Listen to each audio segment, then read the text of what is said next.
Alright, this next video is going to be making our whistle into an object. Now your assignment is you need to make this whistle into either a person or an animal. So for example, my finished whistle is a hummingbird. How you do this is completely up to you. You can get online and look at some ideas. You just can't copy somebody's. There's also a PowerPoint with a whole bunch of ideas given to you. I would start just by looking at pictures if you want to look at an animal.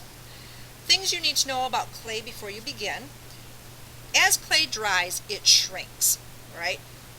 When it shrinks and it's completely dry, you're going to put it in a kiln and it's going to be baked at over 1,000 degrees, right? If you have holes in your clay, everything will be good. If you have just a wad of clay, right, chances are it's going to explode in the kiln because it has air pockets in it. So if I were to just cut this clay in half, and I open it up, you can see all of these little creases in here that would cause air to trap inside. There's nowhere for that air to go other than out, so it causes the clay to explode. Right? When you're making something, you want to make sure that you have no air pockets, or your whistle will not make it through the kiln. So if I grab a piece of clay that looks like it's been twisted up, I want to do what's called wedging. Wedging is simply kneading the clay. If you've ever baked bread, you do this to sort of work with the dough. Same thing. I'm just sort of smushing it, but I'm smushing it in sort of a spiral so that it gets all the air pockets out. Now the clay you're working with is already pre-wedged, so you should be able to just grab a chunk of it and go. But if you make a mistake and put it all back together, that's when you're going to have to wedge it. So we're going to make a little animal out of this. So I'm going to start with my animal's head. If I'm grabbing anything that's bigger than what I would say a boulder, okay, then I'm either going to want it to be hollow or I'm eventually going to want to poke a few little holes in it. So this tiny, I'm just going to poke some holes in it. I'm going to work with it just like you would Play-Doh, and you just start creating it. So maybe I want to bring like a little nose out.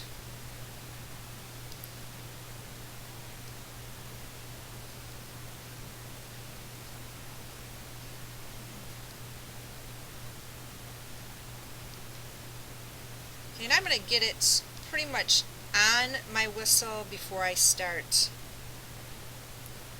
doing a lot of detail on it. So if I want to attach this, I have several choices. I can attach it at the end here. If I'm attaching it at the end though, I want to make sure that when I blow the air out, this isn't blocking it. So I may end up having to sort of slice off part of this so it gives it the area for it to go. I can also just turn it over and work at this end, and then I can just simply flip it over to make it whistle.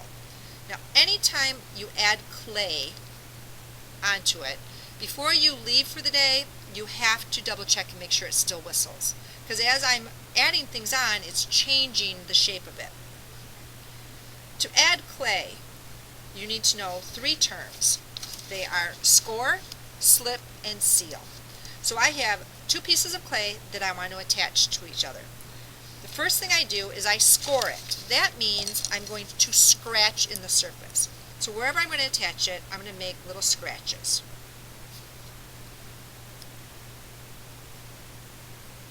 My next part is to slip it. Slip is actually clay mixed with water, and it makes sort of a paste. But you can also use a little bit of water. So I have a little water dish, and I'm just dipping my finger in it. I'm just going to tap just a little bit. And I want to smush this together so the water actually oozes out the sides. And I can sort of see that the water is oozing out the sides. So that is my slipping part of it. My sealing is I have to seal it together. If I just scored and slipped it, I let it dry, this is going to fall off. I can seal it one of 2 ways. I can either take my flat little tool and I can go along and I can pinch it down. And I want to make it so it looks like I did not do this. And this is called the sealing part.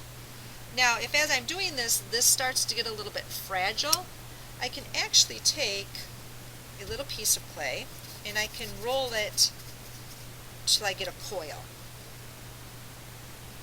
And I can wrap this around the neck, just like I'm putting a scarf on my little animal. Okay.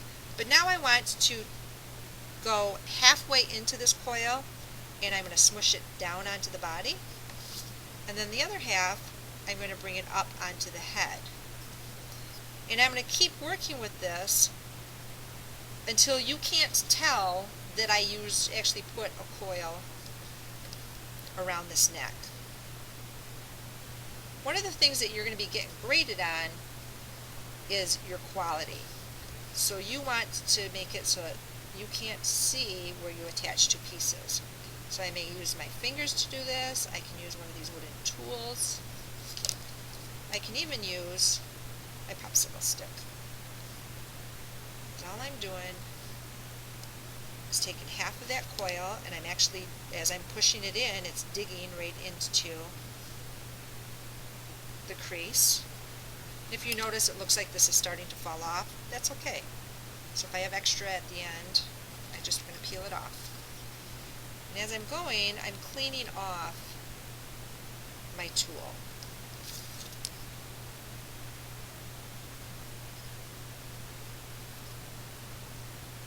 So anything that I'm attaching together, I have to score, slip, and seal it. I don't care how tiny it is. If you don't score, slip, and seal, it will fall off.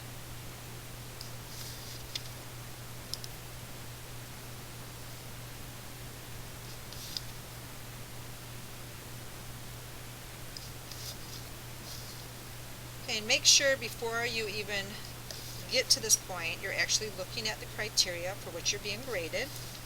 There's going to be several different parts.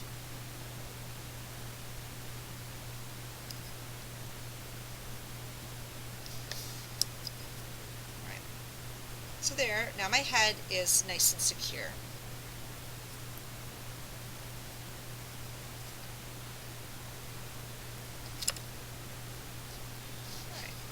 So now I have this head looks like it's starting to get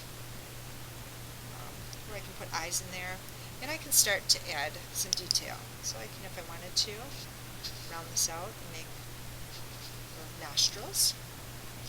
I can actually get a little piece of clay, and I can start to form what could be ears. And let's say I wanted to stick my ears right on the top there. Okay? I'm still going to have to score, slip, and seal. Now I would try to get all of my bigger things on first, because once you start working with these smaller areas, you don't want them to fall off. And you're going to end up sealing this in a bag overnight and then coming back tomorrow and working with it again.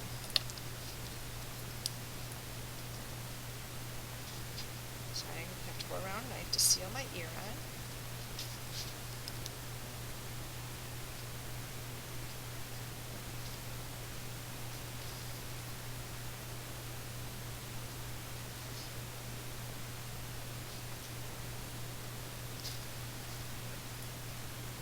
Alright, if it feels like it's going to start to fall off, then I'm going to want to use my little coil to wrap around it.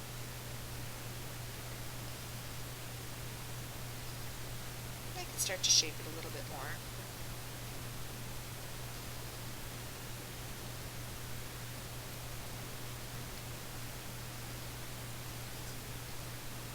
Alright, so as I'm working on this, when it starts to get towards the end of the hour, I want to double check and make sure that my whistle, so let's say I'm done for the day, I'm going to check and make sure my whistle still works. And it doesn't. So if you notice, this got smushed, this got a little bit banged in. Before I even put anything away, I have to make sure that it whistles.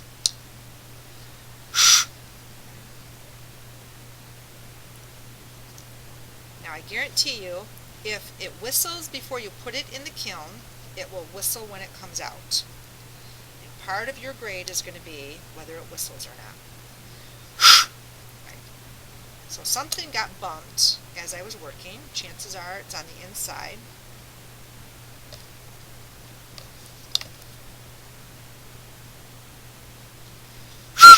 And if I have it whistling again, then I can put it away for the night. When you're putting something away with clay, okay, you do not want it to dry out. So you are actually going to get a piece of paper towel.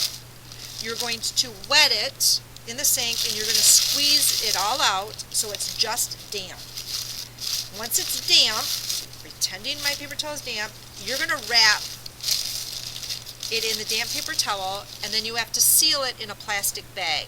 If you do not seal it in a plastic bag, you're going to come back tomorrow and this is going to be rock hard. Alright? If it's still moist when you come back, then you can continue adding stuff on it and continuing to make your whistle. Once you're done with it, you're going to scratch your name in the bottom or along the back somewhere where you can identify it, and you're going to put it in the back room to dry. Right? Once it's fired, then we're going to glaze them. There is the start of your clay whistle.